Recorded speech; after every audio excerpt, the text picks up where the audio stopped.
Hey, what's going on, guys? Sinister Skater here, and I'm excited to bring you the third Black Ops 3 Armory Analysis. This week we'll be looking at the lethal grenades, what each do, some stats like some detonation times, we're looking at some blast radiuses, how to evade the grenades, and end with some tips for the lethal grenades overall. So it's going to be a very informative episode, and you'll be a lethal grenade expert after watching this vid. Before we get started, I encourage you to please like the video if you did find it helpful, because this particular one did take a lot of time to put into it, and a like would be much appreciated. So let's just hop right into it. Starting with the frag grenades. The frag grenade is your standard grenade. It's cookable, which means you can hold it for a certain amount, up to a certain time, and then let it throw. So you can kind of plan out, if you don't want your enemy to evade, you can cook it for a certain amount of time, then throw it at them and have it explode right at their feet.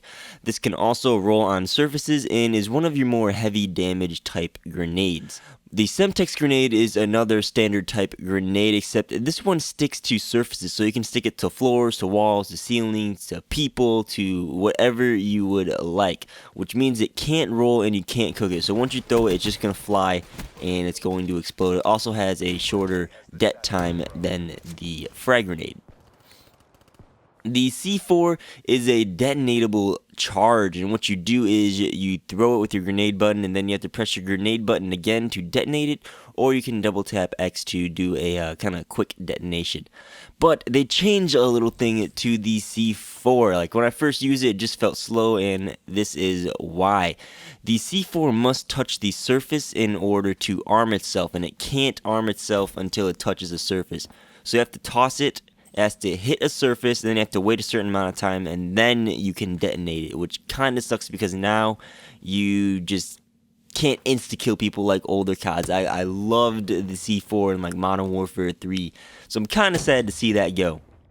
The other thing that the C4 does now is it will alert when an enemy is within the kill zone. So pretty much you throw it, it'll show a little red notification on your screen, and then you can detonate it and pretty much get a guaranteed kill.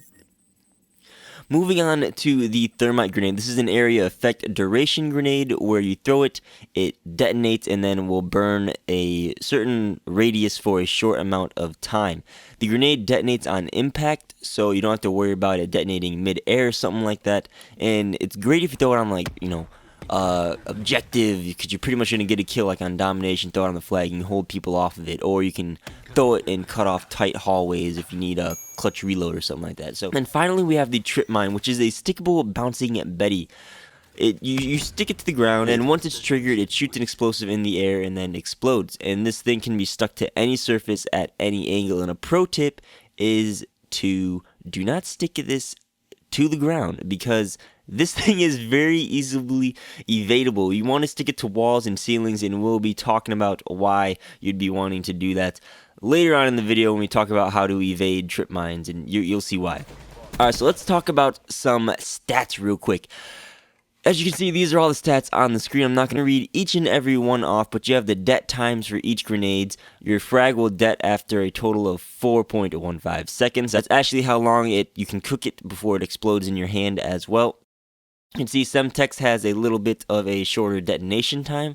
The C4, as I said before, has to stick to a surface, and then you have to wait a certain amount of time for it to arm. That amount of time is half a second, 0.5 seconds. And then the scorestreak damage stat, as you can see right here, this is how many grenades it took for it to kill a Cerberus. The Frag and Semtex usually killed in 4 grenades, but sometimes the Frag would kill in 3, which is really weird. I don't understand why, but 4 is pretty much your base stat. And then the C4 also, if you do stack these on like a Cerberus, so you see a hardened sentry and you're trying to take it out, do it one at a time, because if you throw 2 at a time and then detonate them, it's not going to do any extra damage. You're going to be wasting C4s. And Thermite, as you can see on the screen right now, does barely any damage to score streaks. It's pretty much only going to kill people, so don't try to use it to take out score streaks. You're just wasting a grenade. So let's move on to something that probably a lot of you want to know, and that is the blast radiuses. Just to give some context, we're on the back of the map Fringe. I don't know what flag side this is, but you can see this big open area back here, testing out their blast radiuses, and this is what I came up with. So the blast radiuses for each grenades are going to be cycling.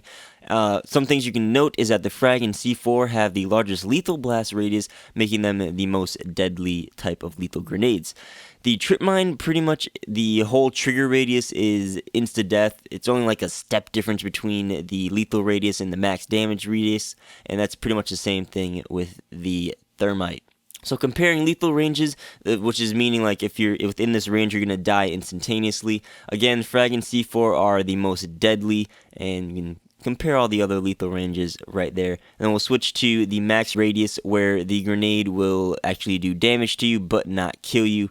And if you don't want to get damaged by the grenade, you have to be right outside of this radius. And again, C4 and Frags are the deadliest, and the Semtex has the same damage range as that.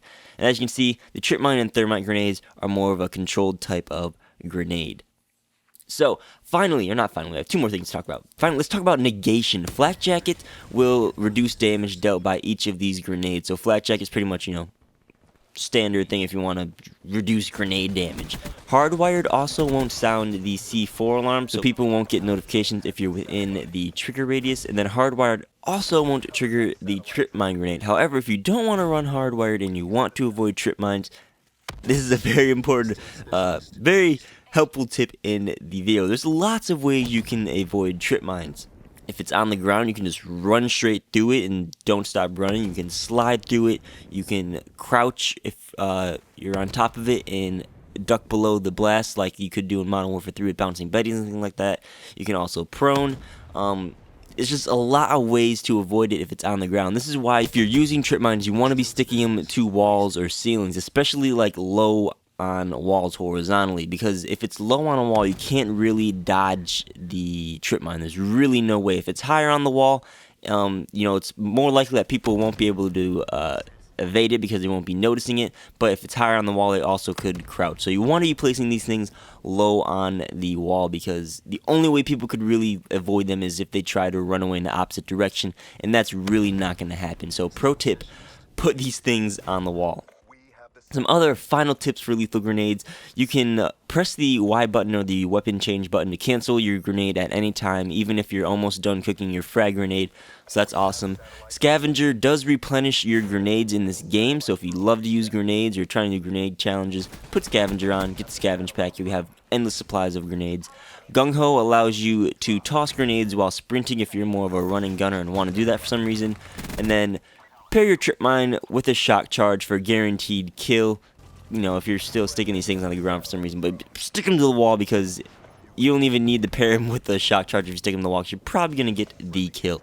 So that's that for lethal grenades, guys. Hopefully you enjoyed. And next week we'll be doing the same thing, except we're going to be talking each tactical grenade within Black Ops 3. So if you liked this episode and you're new, be sure to subscribe so you get a notification as soon as the lethal grenade video goes up next week. And again, leave a like if you found this video helpful, because it'll just make me feel so much better after putting so much work into this video. And as always, guys, thanks for watching. I'm Skater. I'll see you guys on the next video. Peace out.